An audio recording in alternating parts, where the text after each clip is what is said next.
Hello guys, welcome back to foodie friends. ಇವತ್ತೊಂದು simple ಆದ ಒಂದು ರೆಸಿಪಿ ಮಾಡ್ತಿದ್ದೇನೆ, ಎಗ್ ರೈಸ್. ಆದರೆ ಇದು ಸ್ಪೆಷಲ್ ಎಗ್ ರೈಸ್. ತುಂಬ ಈಸಿ ಉಂಟು, ತುಂಬ ಬೇಗ ಆಗ್ತದೆ, ತುಂಬ ಅಂದರೆ ತುಂಬ ಟೇಸ್ಟಿಯಾಗಿರ್ತದೆ. ನಾನು ಮುಂಚೆ ಕೂಡ ಎಗ್ ರೈಸ್ ಇದು ರೆಸಿಪಿ ಹಾಕಿದ್ದೇನೆ. ಇದು ಬೇರೆ ರೆಸಿಪಿ, ಅದು ಬೇರೆ ರೆಸಿಪಿ, ಎರಡೂ ಒಳ್ಳೆಯದುಂಟು. ಅದೇ ಕಂಪೇರ್ ಮಾಡಿದರೆ ನನಗೆ ಈ ರೆಸಿಪಿ ತುಂಬ ಇಷ್ಟ ಆಯಿತು. ಸೊ ಅದಕ್ಕೆ ನಾನು ಮಾಡ್ತಿದ್ದೇನೆ. ಬನ್ನಿ ರೆಸಿಪಿಯನ್ನು ನೋಡುವ. ವಿಡಿಯೋ ತುಂಬ ಶಾರ್ಟ್ ಉಂಟು, ಸೊ ಎಂಡ್ ತನಕ ನೋಡಿ. ಲೈಕ್ ಮಾಡಿ, ಶೇರ್ ಮಾಡಿ, ಸಬ್ಸ್ಕ್ರೈಬ್ ಮಾಡಿ. ಬನ್ನಿ ರೆಸಿಪಿಯನ್ನು ಸ್ಟಾರ್ಟ್ ಮಾಡುವ. ಇವತ್ತು ನಾನು ಸಿಂಪಲಾಗಿ ಎಗ್ ರೈಸ್ ಹೇಗೆ ಮಾಡೋದು ಅಂತ ಹೇಳಿಕೊಡ್ತಿದ್ದೇನೆ. ತುಂಬ ಈಸಿ ಉಂಟು, ತುಂಬನೇ ಟೇಸ್ಟಿಯಾಗಿ ಬರ್ತದೆ ಇದು.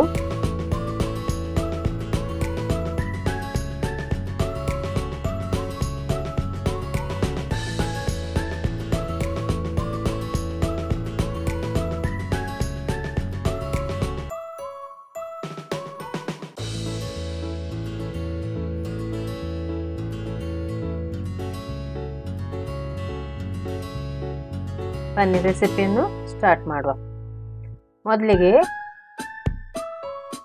ಒಂದು ಆಯಿಲ್ ಹಾಕಿ, ಒಂದು 6 ಟೀ ಸ್ಪೂನ್ ಆಯಿಲ್ಗೆ ಒಂದು ದೊಡ್ಡ ಕ್ಯಾಪ್ಸಿಕಮ್ ಅನ್ನು ಕಟ್ ಮಾಡಿ, ಚಿಕ್ಕ ಚಿಕ್ಕ ಕಟ್ ಮಾಡಿ ಇದನ್ನು ಫ್ರೈ ಮಾಡಿ, ಚೆನ್ನಾಗಿ ಫ್ರೈ ಮಾಡಿ.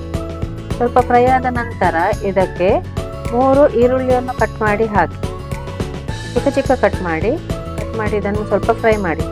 ಯಾವುದು ಕೂಡ ತುಂಬ ಫ್ರೈ ಆಗಬೇಕು ಅಂತ ಏನೂ ಇಲ್ಲ, ಜಸ್ಟ್ ಸ್ವಲ್ಪ ಫ್ರೈ ಆದರೆ ಸಾಕಾಗ್ತದೆ. ಇದಕ್ಕೆ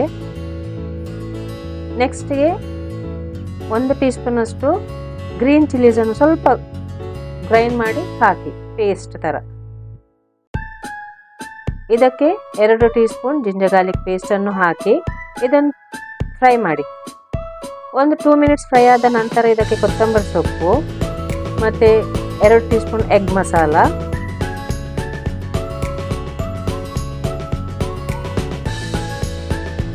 2 ಟೀ ಸ್ಪೂನ್ ಕೊತ್ತಂಬರಿ ಪೌಡರ್ ಮತ್ತು ಅರ್ಧ ಟೀ ಸ್ಪೂನ್ ಹಳದಿ ಪೌಡರ್,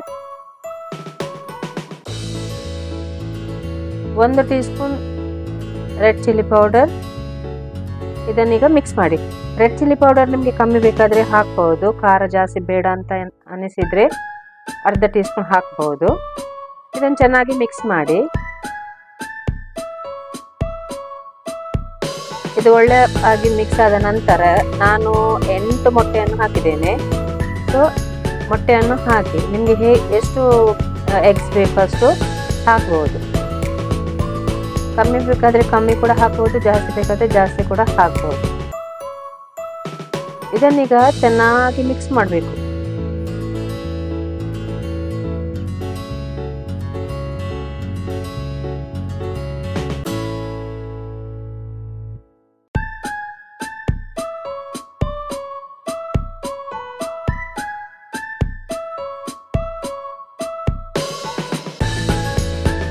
ಮಿಕ್ಸ್ ಮಾಡಿದ ನಂತರ ಇದಕ್ಕೆ ರುಚಿಗೆ ತಕ್ಕಷ್ಟು ಉಪ್ಪನ್ನು ಹಾಕಬೇಕು. ಇದಕ್ಕೆ ನಾವು 2 ಟೈಮ್ ಉಪ್ಪನ್ನು ಸೇರಿಸ್ತೀವಿ ಇದಕ್ಕೆ, ಈಗ ಒಮ್ಮೆ ಮತ್ತು ರೈಸ್ ಹಾಕಿದ ನಂತರ. ಸೊ ನೀವು ನೋಡಿಕೊಂಡು ಹಾಕಬೇಕು ಉಪ್ಪನ್ನು. ಇದೀಗ ಚೆನ್ನಾಗಿ ಕುಕ್ ಆಗಲಿ.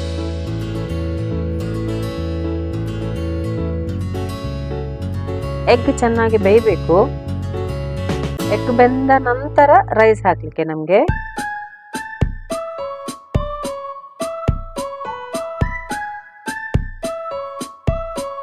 ಈಗ ನೋಡಿ ಎಗ್ ಎಲ್ಲ ಬೆಂದಿದೆ. ಸೊ ಈ ಟೈಮಲ್ಲಿ ನಾವು ರೈಸ್ ಹಾಕುವ. ರೈಸ್ ನೀವು ಬಾಸ್ಮತಿ ಕೂಡ ತೆಕ್ಕೊಳ್ಬೋದು ಅಥವಾ ಯಾವುದು ತೆಕ್ಕೊಳ್ಬೋದು, ಸೋನಾ ಮಸೂರಿ ತೆಕ್ಕೊಳ್ಬೋದು. ನನ್ನ ಹತ್ರ ಆ್ಯಕ್ಚುಲಿ ರೈಸ್ ಉಳಿದಿತ್ತು, ಅದಕ್ಕೆ ನಾನು ಬಾಸ್ಮತಿ ರೈಸೇ ಹಾಕ್ತಿದ್ದೇನೆ. ಇದಕ್ಕೆ 1 ಟೀ ಸ್ಪೂನ್ ಅಷ್ಟು ಪೆಪ್ಪರ್ ಪೌಡರ್, ರುಚಿಗೆ ತಕ್ಕಷ್ಟು ಉಪ್ಪು, ಸೋಯಾ ಸಾಸ್ ಮತ್ತು ಕೊತ್ತಂಬರಿ ಸೊಪ್ಪನ್ನು ಹಾಕಿ ಚೆನ್ನಾಗಿ ಮಿಕ್ಸ್ ಮಾಡಿ. ಚೆನ್ನಾಗಿ ಮಿಕ್ಸ್ ಮಾಡಬೇಕು. ಇದನ್ನು ಎಲ್ಲ ಮಸಾಲ ಇದಕ್ಕೆ ಕೋಟ್ ಆಗಬೇಕು, ರೈಸ್ಗೆಲ್ಲ ಮಿಕ್ಸ್ ಆಗಿರಬೇಕು. ಸೊ ಹಾಗೆ ಸ್ವಲ್ಪ ನಿಧಾನವಾಗಿ ಮಾಡಿ ಚೆನ್ನಾಗಿ ಮಿಕ್ಸ್ ಮಾಡಿ.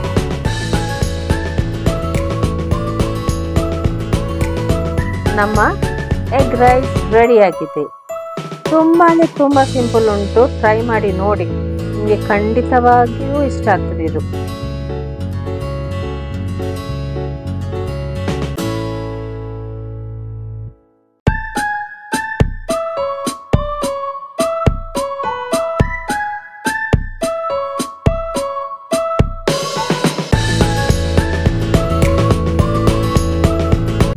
ಈ ರೆಸಿಪಿಯನ್ನು ಟ್ರೈ ಮಾಡಿ ಮತ್ತೆ ನಂಗೆ ಕಮೆಂಟ್ ಹಾಕಿ ಹೇಗೆ ಆಗಿದೆ ಅಂತ.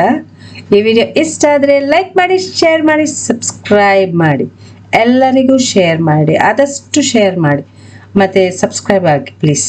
Thank you.